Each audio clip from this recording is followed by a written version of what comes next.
Hello, welcome back to the channel. Today, we're diving straight into how to use Asana's workload feature for the year 2025. First, let's start with accessing the workload feature. You'll need to go to the Portfolio tab from your Asana homepage and select the specific project or team you want to assess. Now, why is this step important?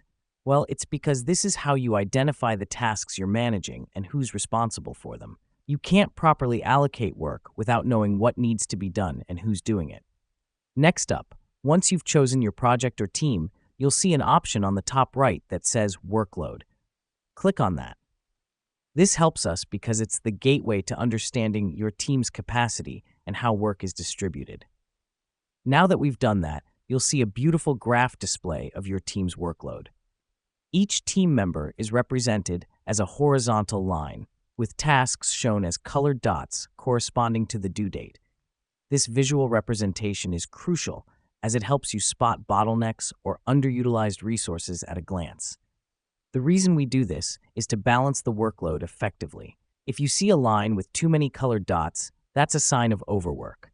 You can click on those tasks and reassign them to other team members with less on their plate. It's a dynamic way to ensure fair work distribution. An important feature of workload is the ability to customize capacity. By clicking on the settings icon, you can adjust the number of tasks or hours per day each team member can handle. Here's what's happening behind the scenes. Asana uses these capacity limits to alert you when someone is overtasked, and this helps you make informed decisions when it comes to assigning tasks.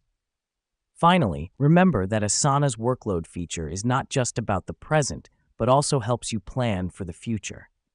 You can switch your view to the upcoming weeks or months and adjust your team's workload accordingly. This is why we call Asana a proactive management tool. And there you have it, a quick but comprehensive guide on how to use Asana's workload feature in 2025. Armed with this knowledge, you can now ensure that your team's workload is balanced and everyone is working at their best capacity. Thanks for tuning in, and remember, a balanced team is a productive team.